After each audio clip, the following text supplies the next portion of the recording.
اللهم صل وسلم على سيدنا محمد.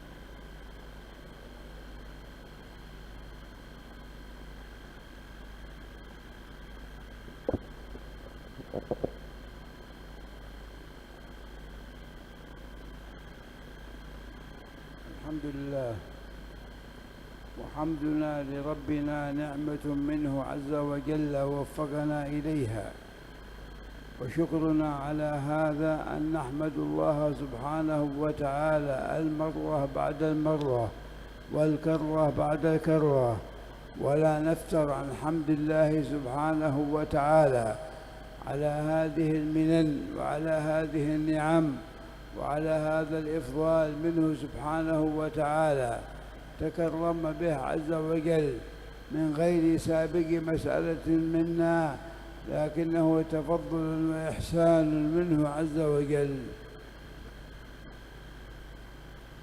Segala puji bagi Allah Subhanahu wa taala ke atas nikmat yang diberikan oleh Allah dan anugerah yang diberi oleh Allah dengan memberikan taufik kepada kita semua untuk melakukan kebaikan.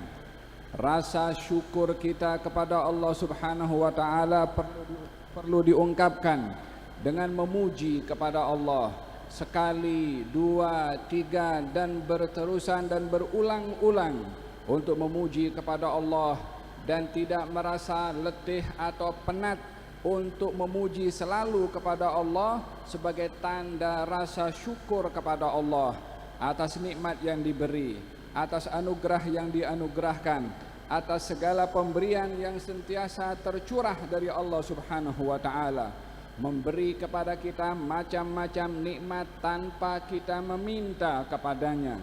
Akan tetapi ini adalah sifat pemurahnya Allah yang senantiasa memberikan nikmat kepada kita semua.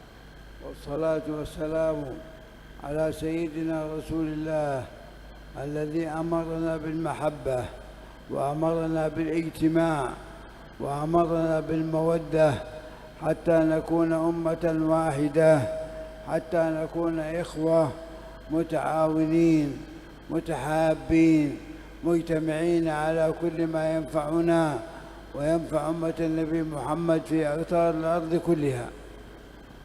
Salawat dan salam kepada junjungan Nabi besar Muhammad sallallahu alaihi wa alihi wasallam yang memerintahkan kita semua untuk saling kasih mengasihi, yang mengajak kepada kita untuk saling berhimpun dan berkumpul dalam keadaan sayang menyayangi sesama kita, untuk menjadi umat yang satu, untuk menjadi umat yang bersaudara, yang saling membantu, yang saling mengasihi dan saling mendatangkan manfaat.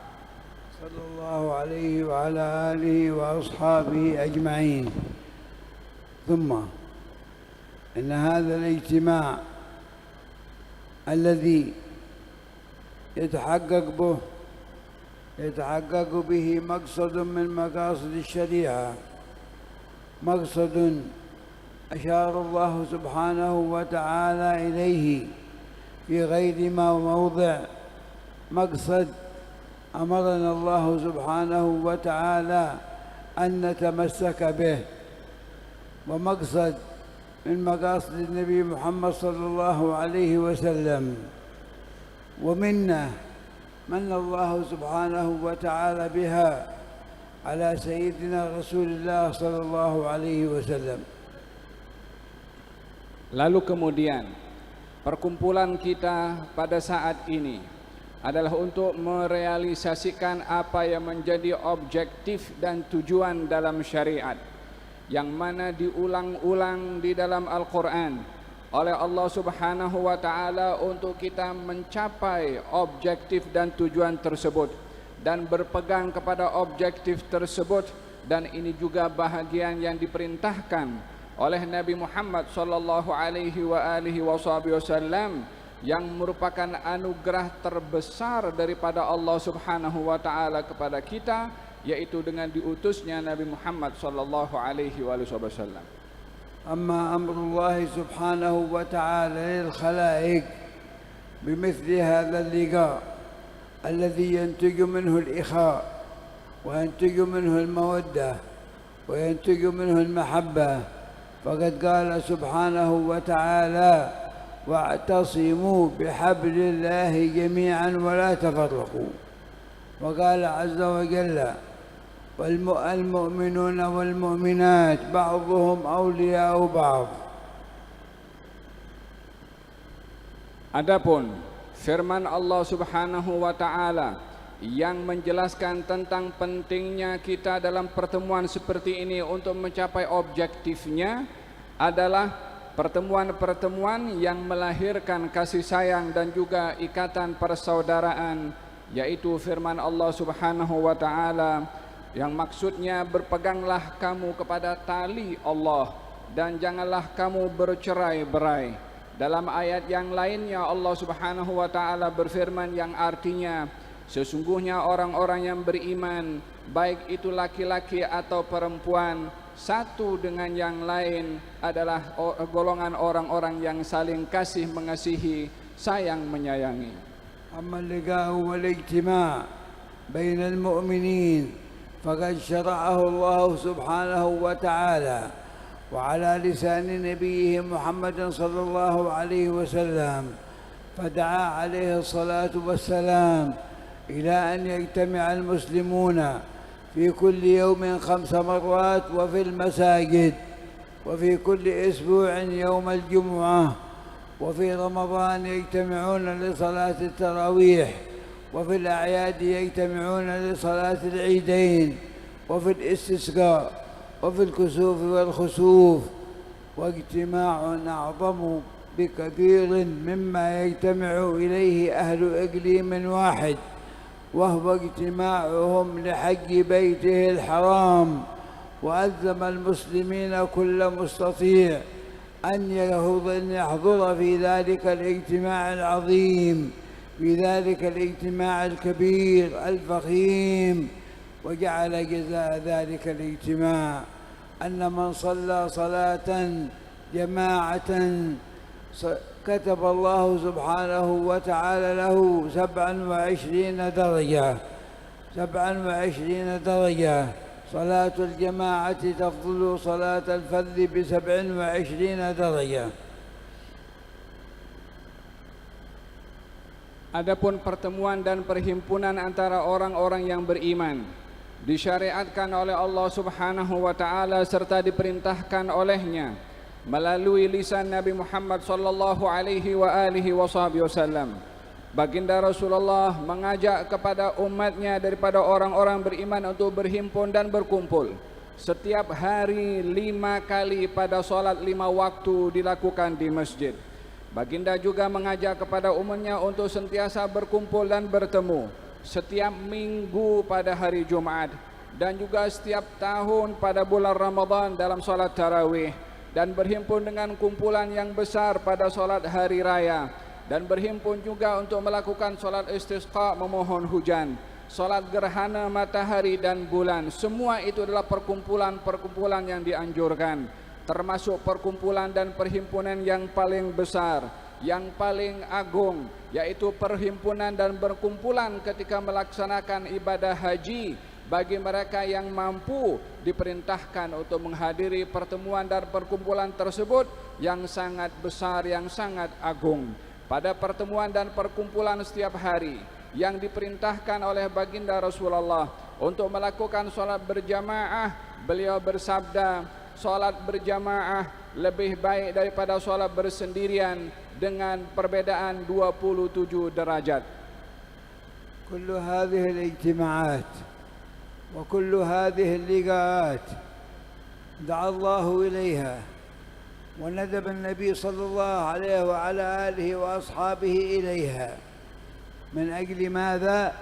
من أجل أن تأتلف القلوب، من أجل أن توجد المحبة، من أجل أن يكون بين الناس وئام، من أجل أن يكون الناس متآلفون يجتمعون فينظر بعضهم إلى بعض ويتبادلون بنظراتهم إلى وجوههم المبتسمة يكون من أثر ذلك أن المحبة توقر في القلوب، والمؤمن أخو المؤمن والمسلم أخو المسلم في كل أحواله، يحبه ويرحمه ويوده، والألفة هي الشأن كل الشأن الذي أراده الله سبحانه وتعالى بين المؤمنين، ومن على النبي صلى الله عليه وسلم وعدها من النعم الكبيرة صلى الله عليه وسلم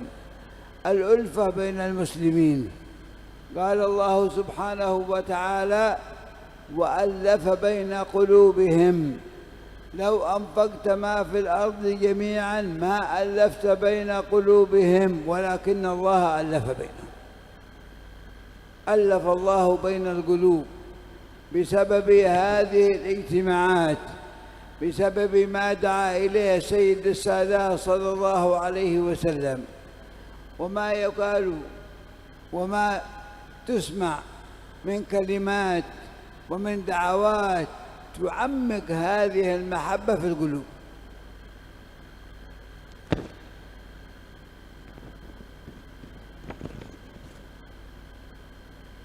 Pertemuan dan perhimpunan seperti ini adalah bahagian daripada pertemuan-pertemuan yang diperintahkan oleh Allah dan juga oleh Rasul-Nya. Untuk apa?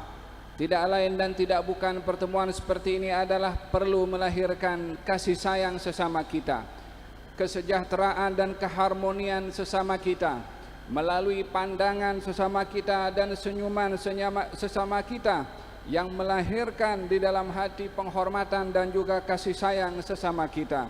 Ini adalah bahagian daripada tujuan utama pertemuan seperti ini, untuk merasakan di dalam hati kita rasa persaudaraan. Seorang mukmin bersaudara dengan saudaranya, muslim juga demikian, dan inilah yang dikehendaki oleh Allah dan juga oleh Rasul-Nya. Dan baginda Rasulullah SAW mengategorikan nikmat kasih sayang ini sebagai nikmat yang besar diberikan oleh Allah kepada umat ini.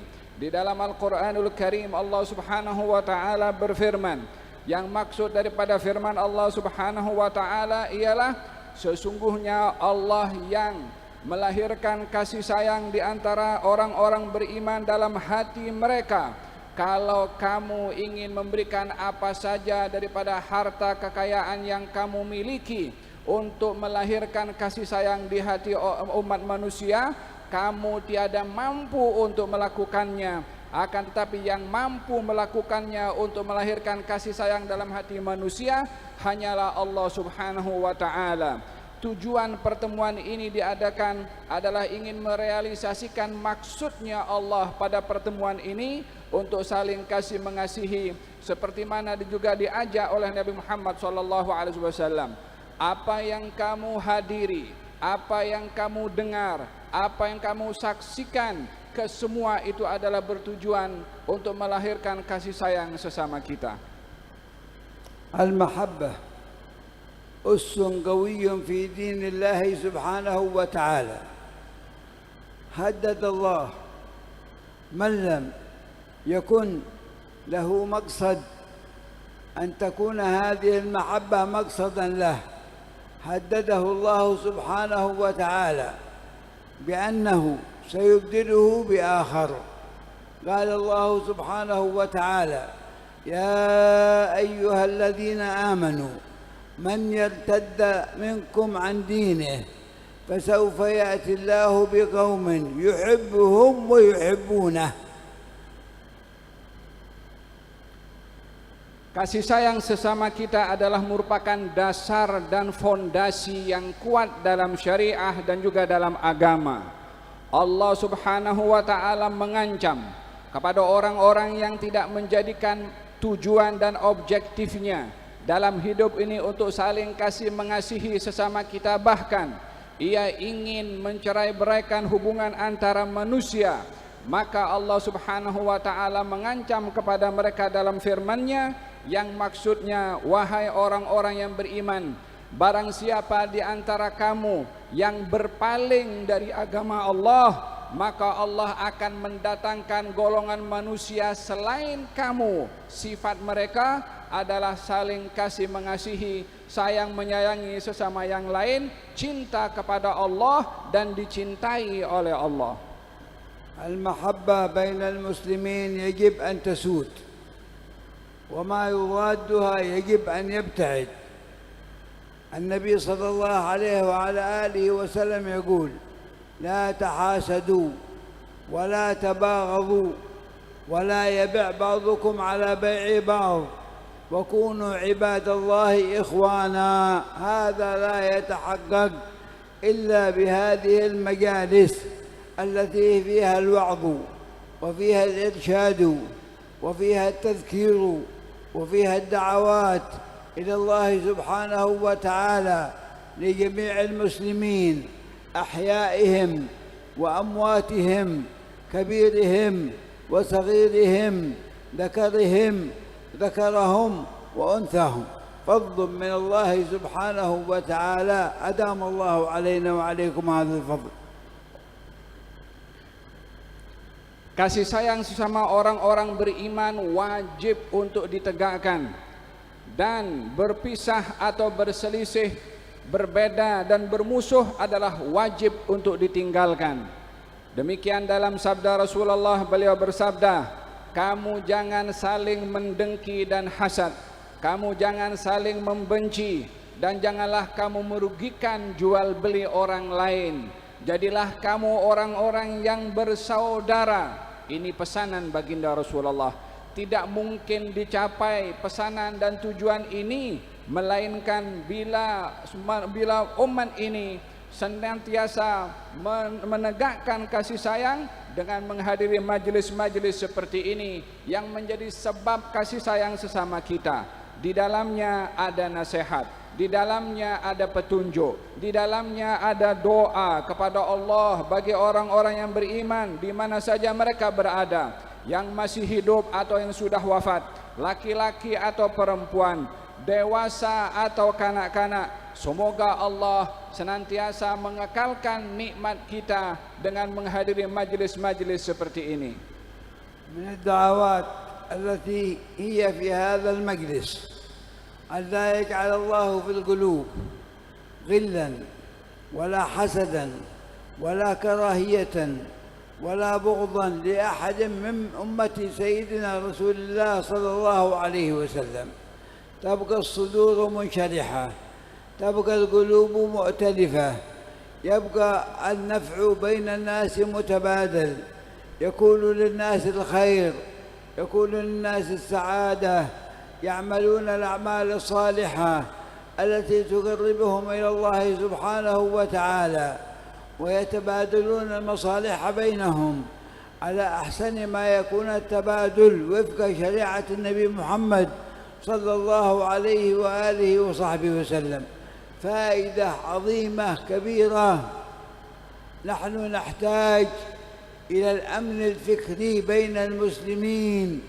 هذا الأمن الفكري أن يكونوا أمة واحدة، أن تكون هذه المظاهر سببا في وجود الألفة بين المسلمين، المحبة بين المسلمين، تبادل الخير والنفع بين المسلمين، التعاون بين المسلمين، البر بالوالدين، صلة الأرحام، الإحسان إلى الجيران، التعامل بين المسلمين بكل ما يكون أوجه التعاون. وتعاونوا على البر والتقوى ولا تعاونوا على الإثم والعدوان. Di antara doa yang dipanjatkan kepada Allah Subhanahu wa taala di majlis ini adalah kita berdoa agar supaya Allah Subhanahu wa taala tidak menjadikan dalam hati kita rasa dengki sesama kita, atau hasad sesama kita, atau benci sesama kita, dan bertujuan dengan doa tersebut agar supaya kita menjadi umat Nabi Muhammad, umat yang satu. Dada kita lapang daripada segala noda-noda dan sifat-sifat yang tidak baik. Dada kita bersih dengan dipenuhi kasih sayang sesama kita, saling memberi manfaat sesama kita, saling membahagiakan sesama kita dengan melakukan amal-amal yang saleh, yang mendekatkan kita kepada Allah Subhanahu wa taala, saling berbagi kebaikan sesama kita. Dan ini adalah merupakan satu faedah yang besar bagi kita semua dari Allah Subhanahu wa taala yang kita sangat memerlukan di zaman ini akan keamanan dalam cara berfikir, yaitu dengan menjadi kita semua sebagai satu umat. Dan ini adalah merupakan satu anugerah yang diberikan oleh Allah kepada umat ini untuk saling kita mengasihi sesama kita, saling membantu sesama kita, mengambil berat tentang berbakti kepada orang tua, mengambil berat tentang menjaga hubungan tali silaturahim, mengambil berat tentang hubungan sesama jiran, mengambil berat dalam hubungan yang baik sesama umat. Allah perintahkan dalam Al-Quranul Karim yang bermaksud, salinglah kamu tolong menolong dalam kebaikan, dan janganlah kamu saling tolong menolong dalam keburukan dan juga dosa. وهذه مجالس التذكير يتذكر الناس فيها المناسبات والأوقات التي فضلها الله سبحانه وتعالى. ونحن في شهر شعبان، وشعبان اعتاد المسلمون أن يكثروا الصلاة على النبي صلى الله عليه وآله وأصحابه وسلم. والصلاة على رسول الله صلى الله عليه وسلم هي القربة إلى الله سبحانه وتعالى، وهي التي تستجلب الرحمة من الله عز وجل، لأن من صلى على النبي صلى الله عليه وسلم صلاة واحدة صلى الله عليه بها 10. وامتثال لأمر الله، إن الله وملائكته يصلون على النبي يا أيها الذين آمنوا صلوا عليه وسلموا تسليما، وغير ذلك من الطاعات في هذا الشهر المبارك. ثم نستقبل ونذكر بشهر رمضان المبارك سيد الشهور، شهر رمضان الذي نسأل الله سبحانه وتعالى كما بلغنا شعبان أن يبلغنا رمضان، وأن يوفقنا للصيام والقيام، ويمحو عنا الآثام، ويكرمنا بما أكرم به الخيرة من أهل الإسلام. يكرمنا سبحانه وتعالى بقبول الدعوات وقبول الأعمال الصالحات والتجاوز عن الخطيئات والسيئات ونيل الدرجات الرفيعة والدخول إلى جنات النعيم في يوم الدين يا رب العالمين. Majlis-majlis seperti ini adalah mengingatkan kita kepada satu peristiwa-peristiwa besar, hari-hari yang mempunyai arti, waktu yang memberikan indikasi kepada satu kejadian penting. Kita berada di bulan Sya'ban. Kaum muslimin biasanya memperbanyak di bulan Sya'ban untuk berselawat kepada junjungan Nabi besar Muhammad sallallahu alaihi wa alihi wasallam. Karena berselawat kepada Rasulullah adalah satu amal baik yang mendekatkan kita kepada Allah. Berselawat kepada Rasulullah adalah tarikan untuk menurunkan rahmat dari Allah kepada orang yang berselawat kepada baginda Rasulullah. Ini disebabkan oleh karena seorang yang berselawat sekali akan dibalas 10 kali, dan itulah yang diperintahkan oleh Allah dalam Al-Quran, yang maksudnya dalam firman Allah, sesungguhnya Allah dan para malaikat berselawat kepada Nabi, wahai orang-orang beriman, berselawatlah kamu kepadanya dan bersalamlah kamu kepadanya. Dan di sana ada amal-amal lain yang digalakkan dan juga diperintahkan di bulan Sya'ban al-Mubarak ini. Lalu kemudian setelah bulan Sya'ban kita menunggu datangnya bulan Ramadan.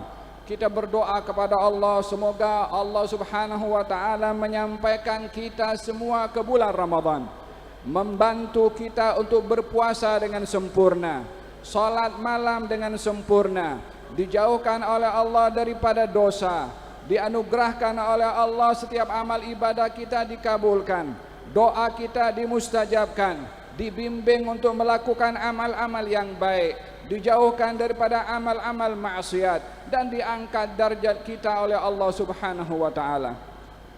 ضاعف الله الأجور وعظمها وأقر بها العيون لمن أسسوا هذه المجالس ومن نظموا هذه المجالس، وبارك الله في من خدم هذه المجالس.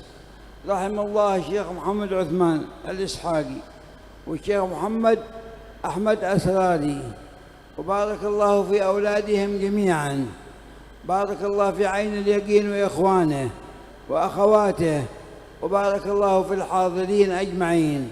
ونسأل الله أن يغفر مغفرة كاملة لمن كان يحضر في هذه المجالس من السابقين أجمعين. ورحم الله الحبيب طاهر بن عبد الله بن أحمد الكاف الذي كان يحرص على الحضور وعلى ترجمة الكلام الشعر والمنثور، رحمه الله تعالى.